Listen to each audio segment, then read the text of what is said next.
What it do, y'all? It's Var the Prophet here, and we are about to jump into the long-awaited video of how to beat trailing drawdown. And we go and get into it. There's nothing really special about it or whatever like that, but I know it's a lot of people, which from firsthand experience, where when you hear somebody else talk about it, like, hey, the trailing drawdown, you do this, and now you psych yourself out of that trade going against you or whatever like that. But I feel like it's the same thing. And I got two trades that I will actually show a demonstration of what I did in that trade to build the buffer up on my TakeProfitTrader account. So let me give y'all the backstory. So initially, the first accounts I started with that I already had trailing drawdown was Apex. So I was messing with them for like a year of getting it until I start passing challenges or whatever like that. And they're not like TakeProfitTrader where you don't have a trailing drawdown on your eval stage. You start off with trailing drawdown with Apex, where a lot of people don't like it. Where I feel like because what they want you to do is once you in green, take green, right? So basically, the whole thing about it to beat that is taking A+ setups, and that's really where that's it.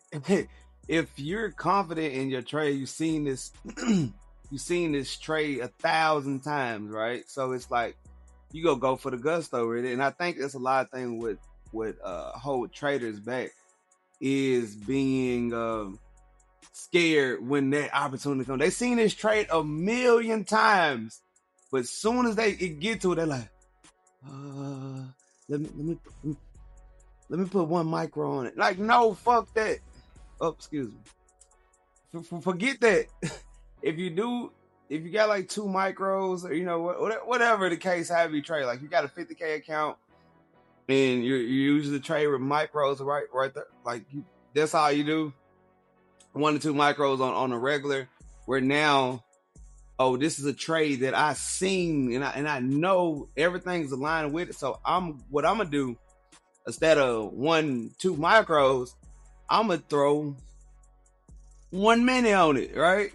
I'll throw 1 minute on it, right? Boom, because I'm so confident. And of course, it's with risk management. You're gonna have your stop loss wherever you at. So it's like in the sense of most of the trades that I took, like just for example, but it's just because that was the opportunity that came today where they were breakout trades, right? So if I see a trade that is in my favor and this is like a A+ setup, I'm usually trade like the 150K accounts. So normally I trade from like 2 to 3 or whatever like that. But say if it's a setup that I know is gonna go, and I say I'm holding it based on the higher time frame, because I know a lot of people trade on 5 1 minute, where I trade off the higher time frame so I can hold it out. So even with that, in my situation where trailing drawdown don't bother me, is because I look at the overall potential of where that trade is going. So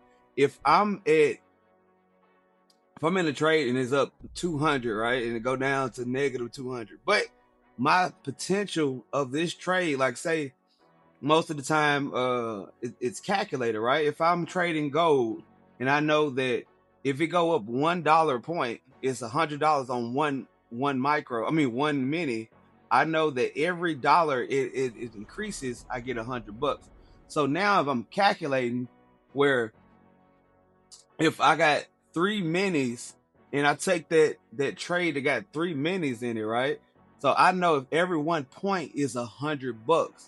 So if I'm taking this risk, all right, if it go down 2 points, that's $600. Where if I go up higher than that, if I get 3 points, now I'm at 900. So I already know how much I'm risk. Because at the end of the day, when you do add more contract size to your trading, it's still based off of risk management of what you do. Because like I said, like my mental stop, like if it get past this number, I'm out, whatever, and then if it do end up going my way, I give it another try and reduce my risk of going. But first, it's like most times if you see me in a heavy trade, it's because I'm that confident in it. And it's like I'm okay if I lose it, because that's just, I don't trade in fear. I trade in, like, I know every time you want to place a trade, you're placing a trade knowing that you're going to win. Like, that's easy as that. So if you end up being in a trade and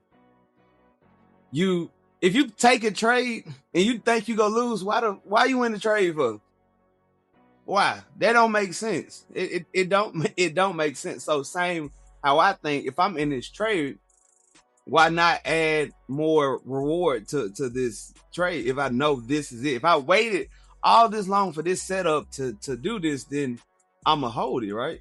I'ma hold it until it goes past that breaking point, or whatever. So just say potential where I'm not a specific trader, right? You know, like, oh, he's a breakout trader, he's a like orb trader, or like, you know, I trade what I see, right? That's pretty much basically on the situation, because most of the trades that I take will be Asian session or London session. So basically whatever setup is there at the time, because I don't understand where I will miss out on a trade that I know I'm highly probable in, and I don't take it because it's a specific time or whatever like that. It's like, if you got risk management, you can trade when you want to, you know. And that's just me. That's how I work. Cause like I said, having that mindset of, oh, I can't do, then you start overthinking. So now having that mindset of, oh, I can't do this because of this, I can't do this because of that. Like, no, I'm a trader, bro. You know what I'm saying? Like, I'm a trade when an opportunity presents itself. So I'm not gonna wait. Oh, that's not my. I didn't get in here to be, you know, to be a representative for the breakout traders or the consolidation traders or the orb. Like, no, bro. Like, if the opportunity presents itself, that's the trade that I'm taking. So it's like that. So what I feel like most people should do is take trades that they know that are, when you collect your data, when you got your chart time in, you took this trade so many times, you ready to full port. Don't full port now, but you got a decent amount of risk where you can take this trade and get an X amount of money out of it, right? Because like I said, if I'm in a trade and it go up $200, right? Boom. Now it go back to zero. Now I lost 200 on my trailing drawdown. But say my potential of this breakout is to go way past that. So I'm not even tripping about that fluctuating amount of money, because I'm looking at the end goal, right? I'm looking at the end goal with that. And then it's like I said, it's based on your account. So with me, like I said, trading like mostly 150K accounts, you know, it'll be 2 to 3 minutes, 5 minutes, the max. If I know, like, oh, bro, this is it, you know. Sometimes I used to go a little crazy, but it just depends on the setup, and those setups don't come every day. But just same thing as it with the micro. I feel like most of the times, people don't let their trades play out, especially if, like I said, but I don't know what exactly strategy that you're actually approaching your trades, right? Because most people, starting out, they trade off the 1 minute, right? Because it's easy. It's the get in. It's happening now, right?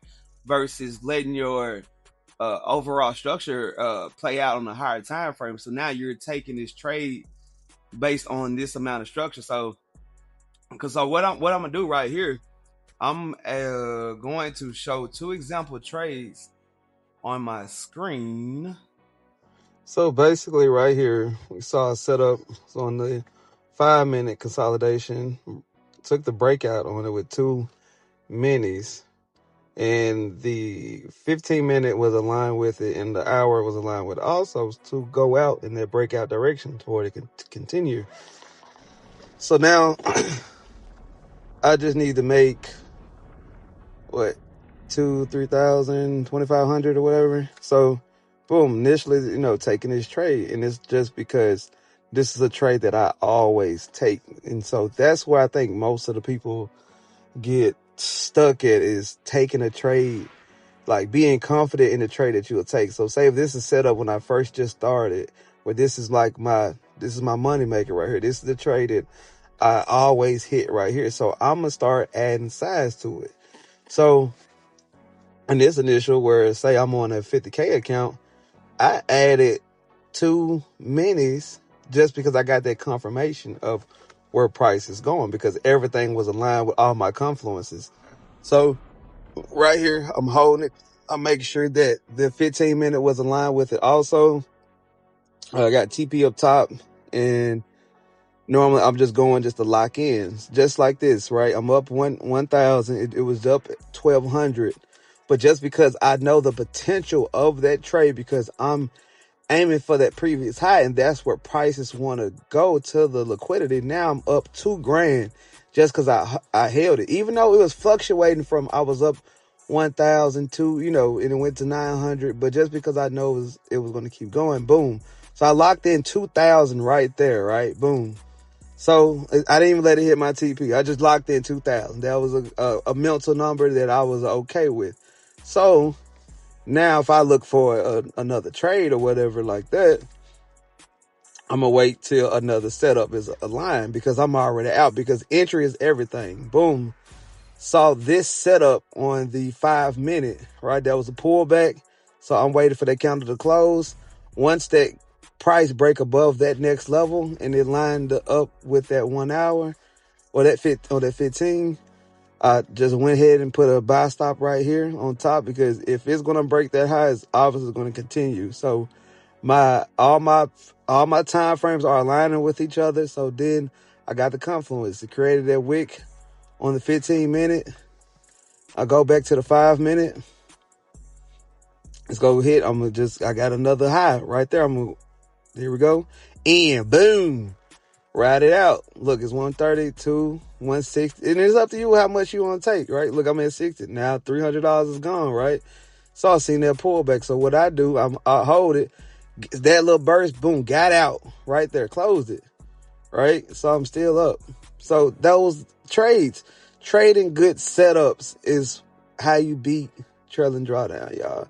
So whatever you set up, you see that you always see, put a X amount of risk on it because you took that trade 1,000 times. Get the data of that setup where you can be more comfortable to add more risk to it, because the same way how you pass the account should be the same way how you get a payout. You just got to be more confident in the trades and the risk that you take. And it's proper size management, bro. In risk management, proper size and risk management, bro. Like, other than that, y'all, that's it, bro. That's it. I believe in y'all. Keep going, but anything else, man, just follow me on all platforms of Varda Profit. Checking in, checking out. Varda Profit is gone. Bet.